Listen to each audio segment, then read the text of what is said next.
Welcome to Rants TV, Travel and Events.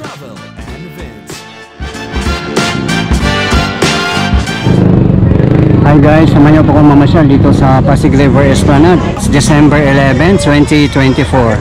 Time check is 7:45 PM local time.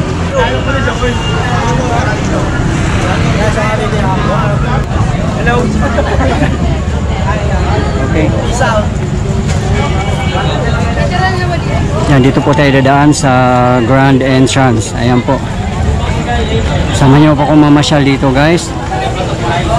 Yan, dami ding tao ngayon kahit Wednesday na Wednesday. Ayan po, marami tayong mga naka-mascot dito.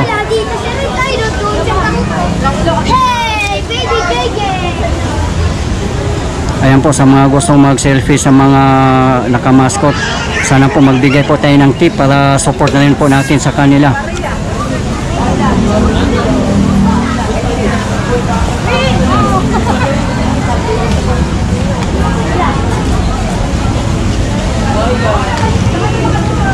Ayan, kaya dito sa Alfresco Dining marami din kumakain, oh. Maganda din kasi ang weather ngayon. Sa mga hindi po nakakaalam, kung mamamasya kayo dito sa Pasig River Esplanade ay wala pong bayad. Libreng-libre po ito, handog ng PBBM admin para sa bayan. Kaya sana po ingatan po natin ang ating world-class pasyalan na mapanatiling malinis. Nasa taas po yung bazaar sa may viewing deck. Akyat po tayo doon mamaya. At dito naman yung parang port area ng Esplanade.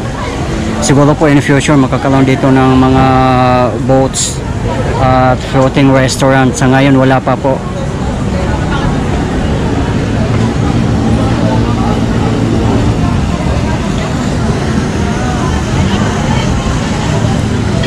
Ayan o, buhay na buhay po dito. Ang ganda ng mga decorations.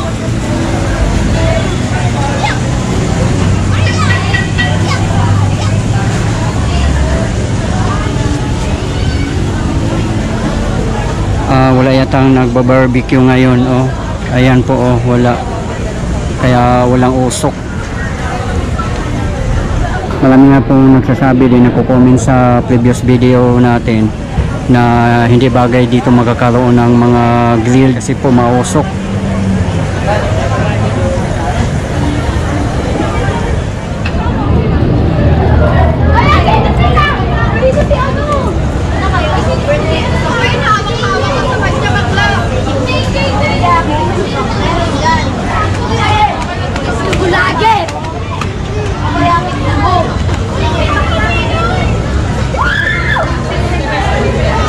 Patok na patok ang mga kainan dito, lalo na dito sa Alfresco Dining. As you can see, dami talagang kumakain na dito. Tinadagsa na ng mga turista.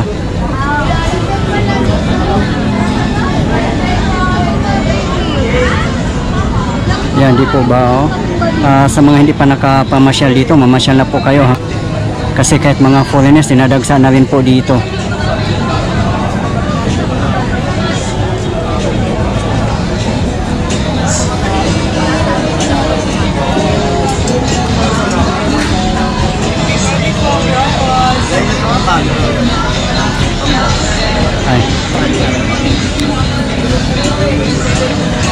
Hello po, kumusta kayo? Nag-enjoy ba kayo dito sa pamamasyal nyo? Enjoy. Ako lang po. Ayan. Madalas kayo dito, sir? Pangatlo. Taga saan ba kayo, sir? Malapit lang. Shoutout kayo muna, sir. Shoutout dyan sa mga taga-Paco. Hey! Shoutout sa mga taga-Delpan dyan.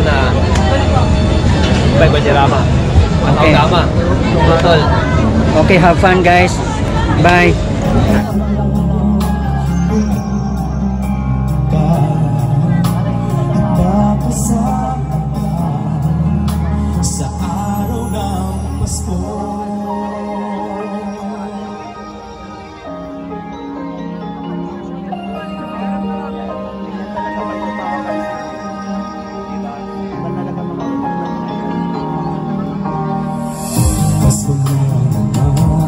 Kung gusto yung mag-video okay dito, ayan.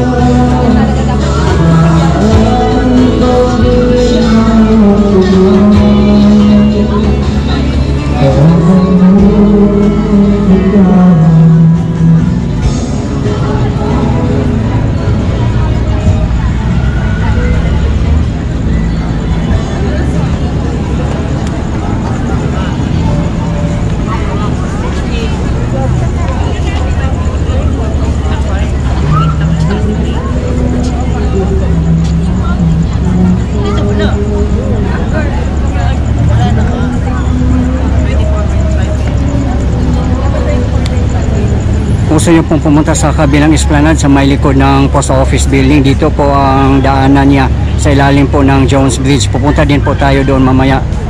Doon po ay Lawton side. Kasi po sa mga hindi po nakakaalam, ang Pasig River Esplanade ay sa Lawton and Intramuros. Ngayon po nandito po tayo sa Intramuros side. Ayan, dito po sa Phase 1C. At dito nga po yung mga kainan, mga bazaar.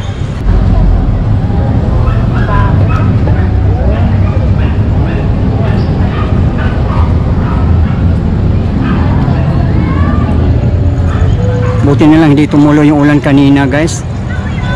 Nasabi ko sa'yo, sir po. Yan, boring daw kasi konti lang tayo. Punta naman tayo dito sa kabilang side na alfresco dining. Punta na po kami Renz TV. Ay, dito kami.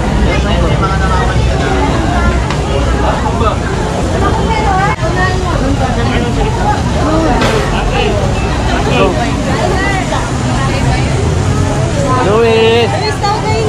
Luis! Ayan, dito naman yung food court.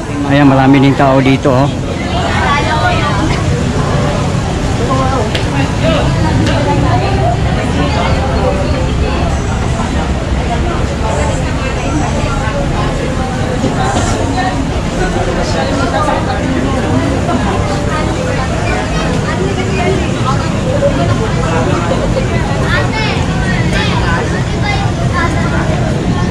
Parami na ng parami ang mga tao. Sa mga hindi po nakakaalam, kung gusto nyo mag-commute papunta dito by LRT1, ang pinakamalapit po na station ay Central Station po. At pagbaba nyo po ng Central Station, doon po kayo dumaan sa Arroceros Park, Liwasang Bonifacio, at makikita nyo na po doon ang Post Office Building. Ang Pasig River Esplanade po ay sa likod lang po ng Post Office Building sa Lawton in Manila. At dito po yung CR. Dito po malinis na dito na area, baka may mag-occupy na po siguro dito.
Punta muna tayo dito sa Binondo Intramuros Bridge at i-check natin dito kung anong mga kaganapan at kung marami bang namamasyal dito. Then balik din tayo ulit mamaya pagkatapos doon. Ayan, dito na po tayo sa Binondo Intramuros Bridge. Dito tayo sa side ng Binondo. Napakaganda natin na ng Jones Bridge lalo kasi kompleto na yung mga ilaw niya. Ayun po yung mga LED light, lampos, umiilaw na po lahat. Ang ganda ng decorations ng Pasig River Esplanade. Ayun po, kumukuti-kutitap. Talagang pang world class. Dito po tayo mismo sa Binondo Intramuros Bridge. At ito po yung kaganapan ngayon. Marami ring mga tao as usual. Mga motorist, nagtatambay pa relax. Ayun po, marami mga bikers sa gitna. Pala na nga ang park dito. Ay, napakaganda naman kasi tambayan dito. Napakamahangin pa. Yung nga lang, doble ingat lang po talaga dito kasi daanan to ng mga sasakyan. Baka mahagip, hindi mapansin ng driver. Ayan po, oh. Yan yung papuntang Divisoria or Ongpin. Pagbaba nito ay General Luna Street na. At Ongpin, Chinatown.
Diyan po na side ay papuntang Intramuros proper. Pagbaba po niyan ay Soriano Avenue na po. Marami po mga kainan doon. Nandun din po ang Manila Cathedral. Isang kembot lang po. Pati San Agustin Church, the UNESCO World Heritage, nandyan lang po sa General Luna Street. Isang kembot lang po galing dito. Wala akong pinagsabi.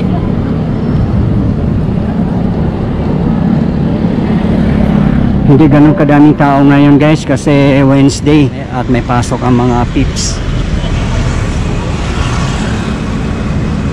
Sa may Binondo side, putol na naman yung LED light doon. Kaya nasisira din yung view. Sayang po. Balik na lang po tayo ulit dito sa Pasig River Esplanade. Yan, dito tayo sa Grand Stairs dadaan at pwede rin dumaan dito sa ground level. Ayan po yung access niya. Yan, dito tayo dadaan sa may viewing deck. May bazaar dito sa viewing deck. Check natin kung marami ding mga shoppers at kumakain.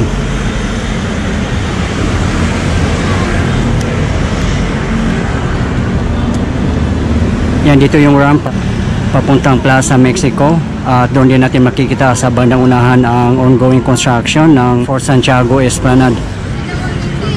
Ayun po.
napakagandang Christmas tree natin. Ayan, no?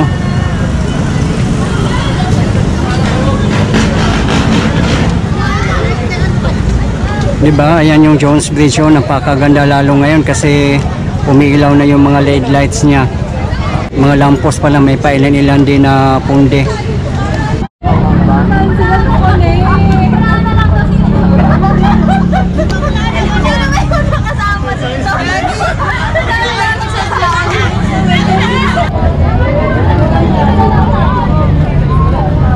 Madami rin tao dito na area.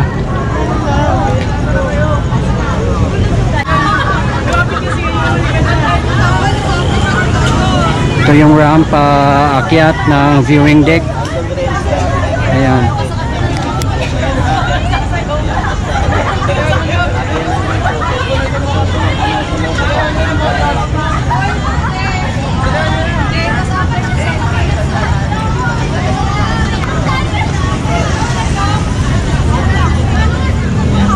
Kung mga bikers po kayo, welcome po kayo mamasyal dito sa Pasig River Esplanade. Ayan, as you can see, marami pong mga bikers dito na mamasyal at bit-bit po ang kanilang bike dito mismo sa loob. Kaya nga din po may mga ramp. Ayan po, para din sa mga bikers. Dito na po tayo sa Phase 1 A and B, dito sa likod ng Post Office Building. Ayan, medyo marami ring tao dito ngayon. Dito nakapwesto yung mga police natin at mga security guards. Ito yung post nila. Dito na side na Esplanade, wala pong food stalls dito at bazaar. Nasa Intramuros side po yun. Yan, kung gusto nyo bumili ng pagkain dito at may inom, dito po sa labas, mga outside vendors. Ayan po, medyo quiet dito sa labasan. Ayan, dito po mismo dumadaan yung mga jeep na may signboard South Pier 15 at Intramuros. Ayan po.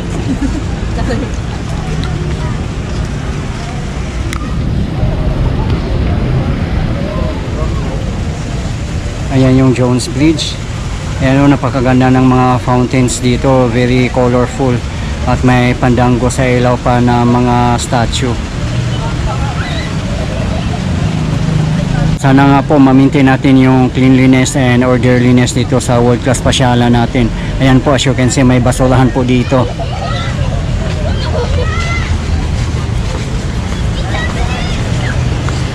Yun ang kagandahan dito na Esplanade, may mga upuan dito sa mga gilid. Ayan, kung gusto yung mag-relax-relax. Sa mga hindi po nakakaalam, ang Pasig River Esplanade ay magsisimula po ito sa Manila Bay hanggang Laguna de Bay. 25 kilometers po ito. Ganun po kalaki ang project ng PBBM admin. Diba? At sana po patuloy po tayong sumuporta sa ating pamahalaan, lalong-lalo na po sa mga namumuno nito para patuloy po tayong uusad. Ayan po, jeep dumadaan dito. Yung Pasig River Esplanade po ay open po ito 24 hours. At yung mga jeep naman yata 24 hours din. Ayan o, may marami din mga tricycle dito nakapark. Kung gusto nyo mag-tricycle.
Ayan po ang post office building na nasunog.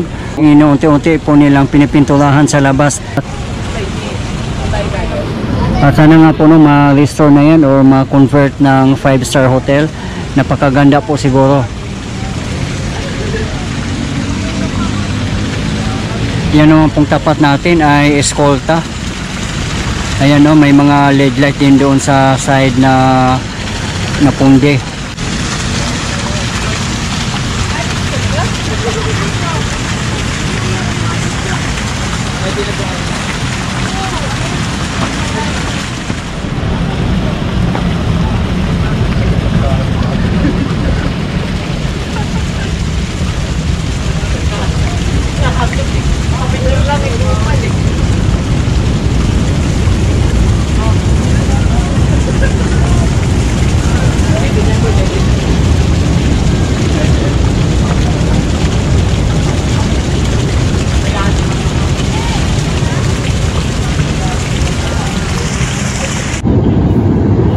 Ayan po, may train po tayo bound for Fernando Po Jr. Guys, ito po yung post office building at nasunog nga po ito last year. At unti-unti na nga po nilang pinipintulahan dito sa labas pa lang ba, wala po akong idea kung may gumagawa ba sa loob at kung nire-restore na po ba ito. Ganon din po sa harapan, pinipintulahan na rin po nila. Ayun naman po ang train bound for Dr. Santos in Sucat, Parañaque City. Napaka-convenient na pong mamasyal dito ngayon, lalong-lalo na kung natapat kayo sa LRT1. Talagang diretso na po dito at hindi na po kailangan mag-transfer pa. Diyan na po kayo bumaba sa Central Station. Yan po ang pinakamalapit dito. Walking distance na lang po. Sana po patuloy po tayong sumuporta sa ating pamahalaan, lalong-lalo na po sa mga namumuno para patuloy po tayong uusad.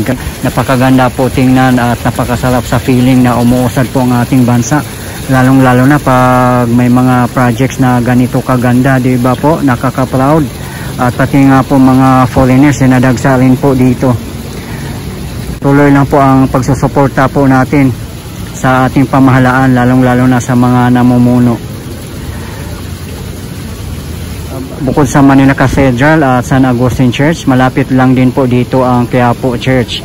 Pwede rin pong lakarin. Ayaw nyo pong malakad, marami naman pong mga jeep or mga e-trike. Malapit lang din po dito ang San Lorenzo Ruiz Church sa may Chinatown. Walking distance lang po. Ganun po kaganda mamasyal dito sa Pasig River Esplanade kasi po napalibutan siya ng mga historical sites katulad ng Intramuros, Binondo, Quiapo, Luneta Park, Escolta at marami pa pong iba. Ito po tayo ngayon sa Plaza Yushchenko sa tapat lang po ng Pasig River Esplanade. Ayan po ang post office building at Pasig River Esplanade. Yun naman po ang Jones Bridge. Ayan no, di ba napakaganda po mamasyal dito, talagang sulit na sulit. Kahit dito po sa Plaza Yushchenko, napakaganda po mamasyal dito at dumaan.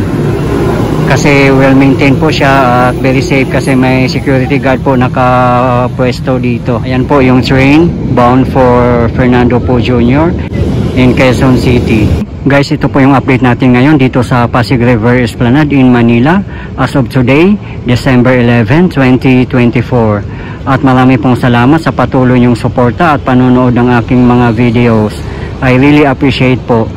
At hindi po ako magsasawang i-update kayo, lalong-lalo na po sa mga government infrastructures.